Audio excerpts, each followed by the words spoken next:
Hello and welcome to American Heron Wargaming.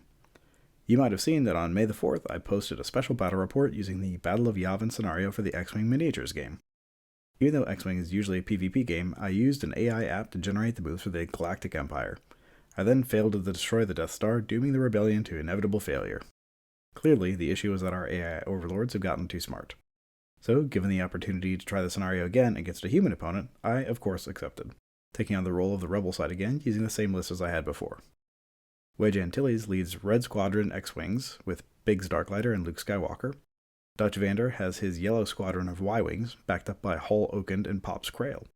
Han Solo is our wild card, who sets up using the Yahoo condition, meaning that he doesn't arrive until someone starts an attack run. My opponent on the Imperial side was running a few more interceptors that I had in my solo game. Iden Versio was joined by Sigmas 5, 6, and 7. The only TIE LN to set up at the start was Dark Curse. Held in reserve was Darth Vader in his TIE Advanced and his wingmates Backstabber and Mauler Mythal. Having learned my lesson from the previous game, I set up my X-Wing squadron on the outside and the Y-Wings on the inside. That way, the slower Y-Wings are closer to the action, and Wedge and Biggs form a nice protective layer around Luke so he can shoot forward towards the trench. My goal for this attempt was simple: get Luke to the trench. With the Proton Torpedoes that can fire at range 3, 2 defense dice, Luke's pilot ability, which helps him live longer, the Force, he has far and wide the best chances at winning the game, so there's no sense in trying to get anyone else in there. My opponent puts Dark Curse wide to the outside, and then sets up a line of interceptors ready to scream forward and start chewing through the rebels' hit points. Turn 1 is fairly uneventful. Everyone moves forward as fast as they can, though the 2 interceptors peel off to intercept Luke. The other X-Wings barrel roll to the left to get a little bit more speed forward, but also to be in a better position to support either Luke or the Y-Wings.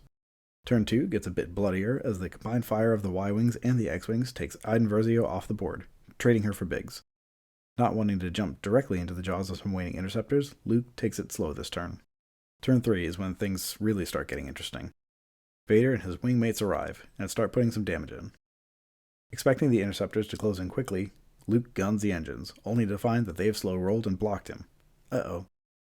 Wedge gets a good hit on Sigma 7, but the interceptor has just 1 HP left, and that's enough to keep it on the board. Turn 4 closes out with Luke finally entering the trench. Here we go. Things are looking up, even more for the rebels, as a pair of range 1 advanced Proton Torpedoes wipe Vader off the board. We do lose one of the Y-Wings in the exchange, and Wedge is really getting peppered as well. In turn 5, Luke gets blocked and doesn't get to move up as far in the trench as I was hoping. Han pops in thanks to the Yahoo special rule, and vaporizes one of the remaining interceptors. However, Wedge can't hold it together with 4 ties pointing at him and also goes down. Luke gets blocked again in turn 6, still being held at a distance to the exhaust port. Han also gets blocked by one of the Y-Wings, but he still pops another one of the ties. The Imps still have some firepower left on the board though, and they're occasionally chipping a damage into Luke, and it's getting desperate. In turn 7, Luke gets blocked again, and doesn't even get close to torpedo range before getting shot down by Sigma 7, who had spent the last few turns slowly turning around. Much like last time, this means that there's not enough time for another rebel ship to get into the trench and get into firing position by the end of turn 9. So the survivors pull out and send their condolences to the troops in the base before jumping away into hyperspace. A few short moments later, Yavin 4 becomes a brand new asteroid field. And that's a wrap on the scenario. Another win for the Empire. Clearly, my strategies as a rebel commander need some tweaking.